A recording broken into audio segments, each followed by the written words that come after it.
Six class के प्यारे बच्चों, ये आपकी विज्ञान की वर्कशीट नंबर 12 है आज की, यानी 13 अगस्त की। तो भोजन के घटक के बारे में हम जानेंगे। तो भोजन के घटक के बारे में हमने पिछली वर्कशीट में पढ़ा था ना, कार्बोहाइड्रेट और वसा के बारे में पढ़ा था ना, कि ऊर्जा देते हैं हमें। प्रोटीन के बारे में पढ़ा था हमने। प्रोटीन शरीर की वृद्धि करने के लिए, शरीर का निर्माण करने के लिए काम आते हैं। तो बेटा, वसा जो होती है हमारे भोजन का एक बहुत महत्वपूर्ण भाग है। कार्बोहाइड्रेट से भी ज़्यादा ऊर्जा प्रदान करता है। ऊर्जा माने ताकत होती है बेटा, ताकत से तो हम काम कर पाते हैं। और शरीर में बची हुई आंतरिक ऊर्जा वसा के रूप में जमा होती है। तो हमारे शरीर में जितनी ताकत चाहिए उतनी हम रख लेते हैं, और जितनी ताकत बच जाती है उसको हम वसा के रूप में बदल लेते हैं। तो बेटा, हम विज्ञान पढ़ रहे हैं ना, तो ताकत नहीं बोलेंगे, ऊर्जा शब्द बोलेंगे, ठीक है बेटा। तो वसा जो है, हम आगे बढ़ते हैं। वसा हमारे शरीर में जमा होता रहता है। तो बेटा, इसको हम ना चर्बी कहते हैं। शरीर में हमारी जो खाल होती है ना, त्वचा, उसके नीचे इसकी परत जमी होती है, उसको वसा की परत जमी होती है, उसको हम चर्बी कहते हैं। कुछ जीव जैसे भालू, गिलहरी जब सुप्त अवस्था में चले जाते हैं तथा इंसान भी अपने शरीर में वसा जमा करते हैं। तो बेटा, ये भालू और गिलहरी ऐसे जानवर हैं जो कि सर्दियों को सहन नहीं कर पाते, सर्दियों में सो जाते हैं, जाके अंदर छुप के सो जाते हैं। गिलहरी तो पेड़ के अंदर छुप के सो जाती है, और भालू पहाड़ों के अंदर कुछ छुप के सो जाता है, गुफाओं में। तो कैसे ज़िंदा रहते हैं? वसा के ऊपर। ये अपने शरीर के अंदर बहुत बड़ी ऊर्जा का स्रोत के रूप में वसा को जमा करते हैं, जिसके द्वारा ये लंबे समय तक बिना खाए पिए रह सकते हैं। क्योंकि अंदर छुप के बैठे हैं, खाएंगे पिएंगे कैसे, है ना भाई। तो जंतु वसा के स्रोत में हमारा आ जाता है कॉड लिवर ऑयल। बेटा, कॉड एक मछली होती है, उसके जिगर का तेल होता है। मक्खन, घी आपको पता ही है। पनीर, दूध भी पता है। मांस भी पता है। ये सब वसा के स्रोत हैं। और पादप वसा के स्रोत मतलब जो पौधों से मिलते हैं। तो जंतु वसा स्रोत मतलब जंतु से मिलते हैं, है ना। जैसे दूध, दूध से बनी चीज़ें, तो गाय भैंस का दूध होता है ना, जानवर हुए ना। तो पादप वसा के स्रोत का मतलब पौधों से मिलता है।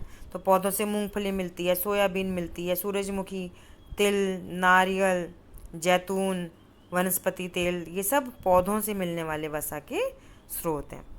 तो ये बेटा, जो पिज़्ज़ा, बर्गर वगैरह होती है, इसको हम कहते हैं खराब वसा या जंक फूड।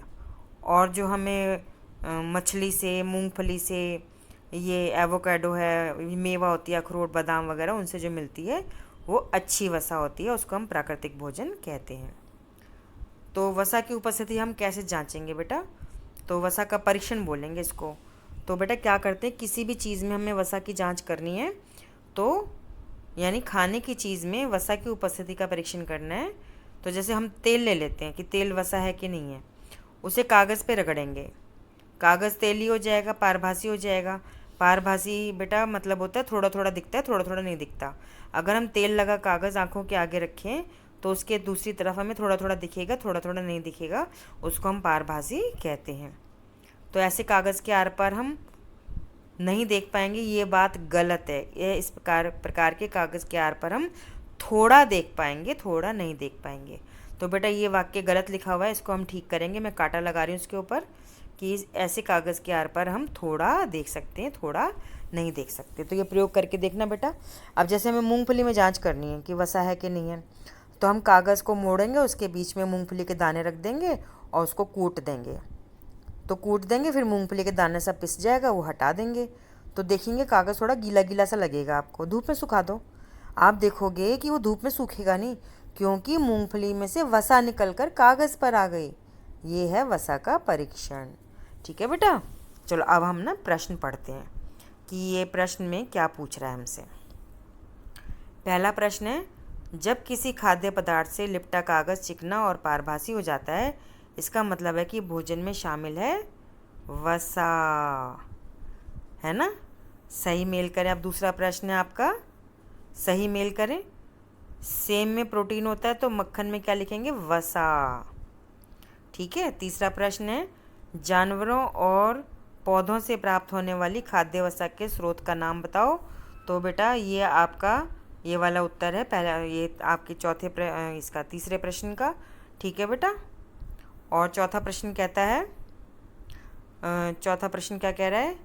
अच्छे व बुरे वसा वाले भोजन का एक एक उदाहरण नाम बताइए। तो बेटा, जो ये इसका नाम लिख दो, खराब वसा में जंक फूड और अच्छे वसा में प्राकृतिक भोजन। तो पांचवा प्रश्न कह रहा है कि सही बताओ, वसा वसा हमें कार्बोहाइड्रेट से अधिक ऊर्जा देता है, ये बेटा सही बात है। ठीक है। छठा प्रश्न कह रहा है, क्या आप उन जानवरों के नाम बता सकते हैं जो वसा को अपने शरीर में जमा करके रखते हैं? हाँ, भालू और गिलहरी। हमने यहाँ पढ़ा था ना भालू और गिलहरी। तो बेटा इस प्रकार से आप प्रश्न के उत्तर लिखिएगा, बुक को पढ़िएगा, भोजन के घटक वाले पाठ को पढ़िएगा और इस वर्कशीट को अच्छे से पढ़िएगा। अपने आप को स्वस्थ रखिएगा। स्वस्थ रखने के लिए एक तो घर से बाहर नहीं जाना, अगर जाना भी पड़े तो सोशल डिस्टेंसिंग यानी 2 गज़ की दूरी का पालन करेंगे, मास्क लगा के जाएंगे क्योंकि कोविड-19 बीमारी कोरोना वायरस से फैल रही है और वो सांस के द्वारा ही, नाक के द्वारा ही आपके शरीर में घुसकर आपको बीमार करेगा। और जब घर वापस आएँ तो अच्छे से हाथ साबुन से धोएं और उसके बाद मुंह भी धोएं, पैर भी धोएं और कपड़े भी बदल लें। ठीक है बेटा।